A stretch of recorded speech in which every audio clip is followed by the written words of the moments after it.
Bueno, pues vamos a hacer un poquito de recuento sobre la historia, sobre todo donde inician las primeras civilizaciones, que son las civilizaciones Bantú, que inician en África. Son una serie de migraciones que se dan en Nigeria y después hay migraciones hacia el sur, pero también hay migraciones hacia el norte, especialmente en Egipto. Y en Egipto se conoce que fue el primer estado. La primera conformación del Estado es en Egipto, 3.000, 4.000 años antes de Cristo. Y de Egipto, esta vieja civilización, hay una migración hacia Italia, Grecia, Turquía, um, Mesopotamia, lo que es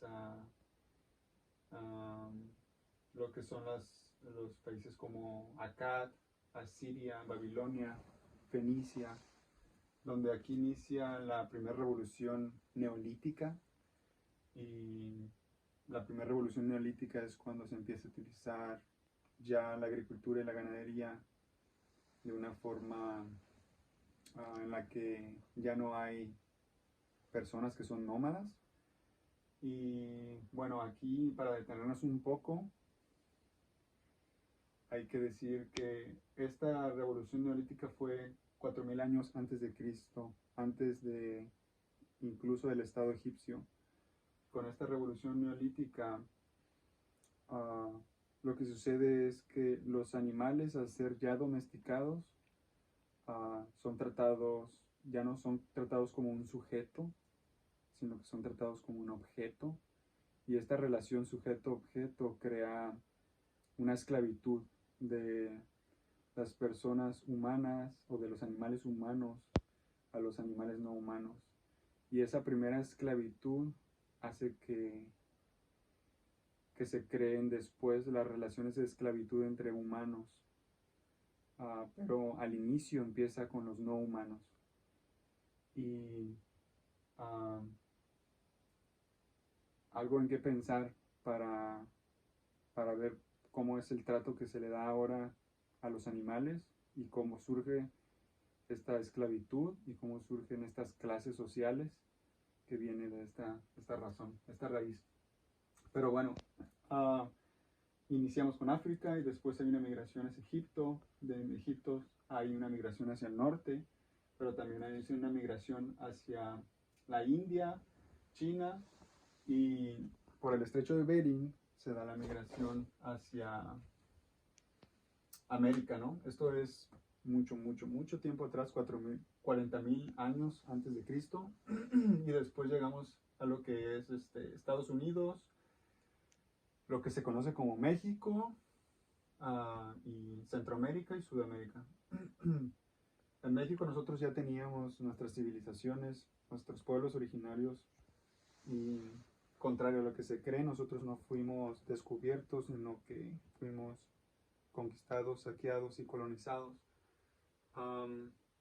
Es una larga historia, pero tenemos grandes culturas, grandes civilizaciones en Latinoamérica, muy importantes, que tienen sus costumbres, sus cosmovisiones muy arraigadas en el mito, en la cultura, en la tradición, conectados con la madre tierra. Y creo que es importante rescatarlas porque el desastre ecológico, el desastre de la naturaleza, de todas las empresas, de todo lo que el capitalismo ha estado haciendo, está siendo detenido gracias a las civilizaciones originarias. Gracias a los pueblos originarios, el capitalismo no ha podido avanzar como quisiera, y también tenemos mucho que aprender de cómo viven ellos, de la forma sencilla de ver la vida, donde no se necesita mucho para ser feliz y donde se cuestiona qué significa el desarrollo. Para el capitalismo el desarrollo es quizá tecnología, quizá poder ser eficiente, poder consumir más, y con la idea de consumo viene la felicidad, entre otras cosas. Entonces, los pueblos originarios nos hacen pensar que el desarrollo es no una cuestión material, sino un estado de conciencia mental. Y Bueno, aquí en el mapa hay varias anotaciones, pero algo interesante que quisiera hacer énfasis en la conquista es en la parte en la cual España en 1942 se lanza en una expedición en busca de llegar a la China y a la India, porque en esta parte del mundo estaba una zona ocupada por un imperio árabe, de tal manera que España se encontraba sitiada y no podía tener un comercio con China. Y estaban buscando una ruta para poder llegar a China y romper ese cerco que tenían. Pero se dan cuenta de que hay otro continente, que hay otras tierras, y empieza el saqueo. Um, Se sabe que 20.000 toneladas de plata fueron extraídas de América y también bastantes toneladas de oro fueron extraídas de América. Y el desarrollo de, de España, lo que España hizo fue, pudo comprar, España pudo comprar porcelana china, pudo comprar especias que eran muy valiosas para esa época, pudo comprar seda, ropa, uh, y eso hizo que pudiera gastar mucho dinero. Lo que sucedió fue que cuando España pudo utilizar esta plata, como hubo un exceso de plata, este imperio árabe fue perdiendo valor de su moneda y fue decayendo. También parte de las compras que hizo España, aparte de esa plata, fortalecieron el desarrollo del capitalismo en Inglaterra, en Europa. Y esto yo creo que es muy importante porque si no se hubiera dado el descubrimiento de América, el capitalismo no se hubiera desarrollado en América. Por otra parte, cuando se descubre ya América, bueno, no se descubre, cuando se conquista o se coloniza América, ya empieza lo que es una etapa, la etapa de la modernidad, y empieza ya el capitalismo como sistema económico dominante. El capitalismo se divide o se ha dividido en tres etapas. La primera fue esta etapa de la modernidad mercantilista, en la cual había colonias uh, y, y había imperios, en este caso España y Portugal, que se dividieron el mundo. Después fue Francia y el Reino Unido. Y después de no hace mucho empieza la modernidad financiera monopolista en los años 1800, 1900, donde ya empieza a conformarse el monopolio, en el cual ya no solamente el capitalismo se da a través de este mercantilismo, sino que ya es un imperialismo en el cual los grandes imperios monopolizan los recursos naturales y a través de estos monopolios se da una competencia entre los imperios. Y después está la tercera etapa, que es el capital financiero, lo que se conoce ya como el sistema financiero monetario internacional, ¿no? En el cual empiezan en los años 1970 y ya podemos utilizar crédito y tenemos organismos internacionales como el Fondo Monetario Internacional, el Banco Mundial y tenemos un sistema electrónico, ¿no? Gracias a la tecnología. Entonces, todo está globalizado, todo está conectado, pero seguimos estando dentro de una modernidad capitalista y esto es bastante problemático porque a pesar de que las colonias africanas, latinoamericanas, muchas se independizaron de los primeros imperios, en este caso, por ejemplo, España tenía injerencia en América Latina, pero también, por ejemplo, Francia, Italia tenían colonias, el Reino Unido también tenían colonias africanas. Se pudieron independizar, pero después ya la independencia ya no se trataba de, de que hubiera un gobierno en esta primera parte, en la modernidad mercantilista, se independizaron y ya no se trataba de que hubiera un virrey o un representante político, sino que ahora la independencia requería ser económica. Ya no era necesario tener a lo mejor a un virrey, sino que con el monopolio o con los mercados se puede también colonizar a un país.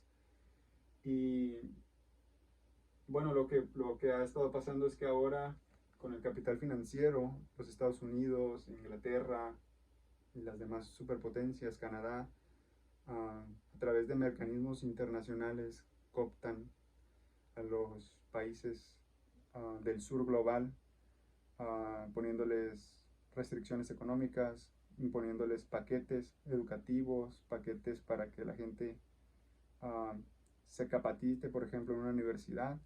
Si nosotros queremos mano de obra para las fábricas estadounidenses en México, queremos que las personas estudien ciertas carreras o ciertas profesiones para que cuando salgan de ahí puedan trabajar como mano de obra asalariada, ¿no?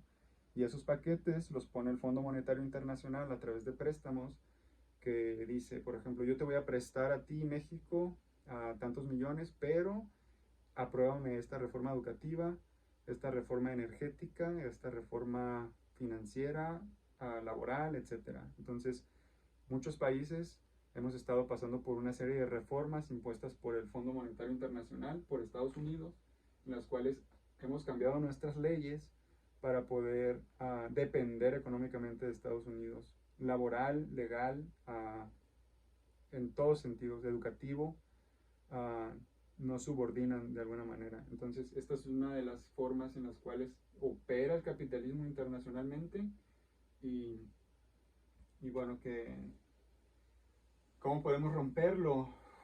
Primeramente,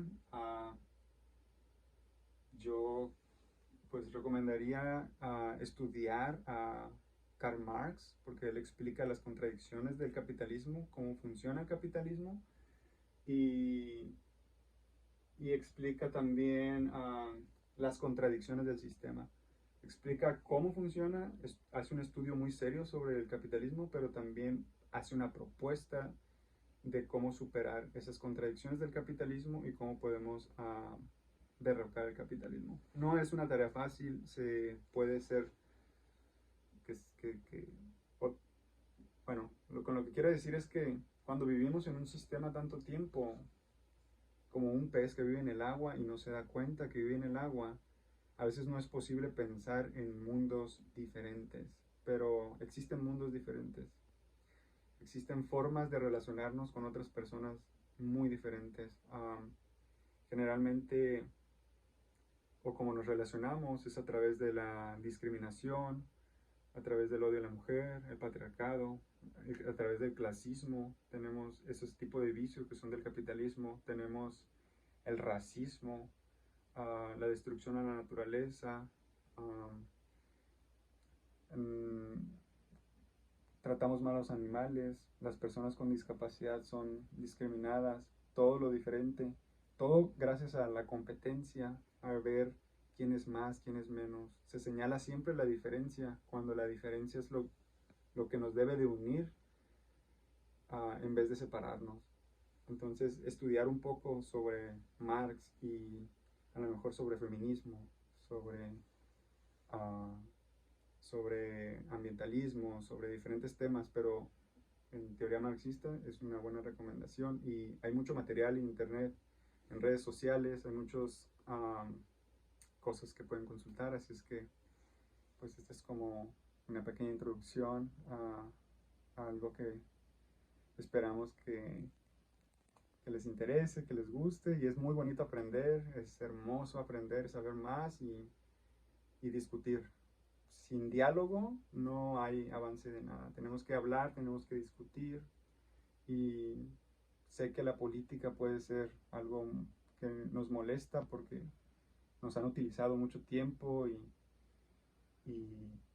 nos mienten constantemente, pero estoy seguro que en nosotros como jóvenes podemos hacer una política diferente. No necesariamente tenemos que caer en los vicios que existen ya en la política, y es una invitación a rescatar a la política como un noble oficio, y con la política nos vamos a rescatar todos, todas y todes.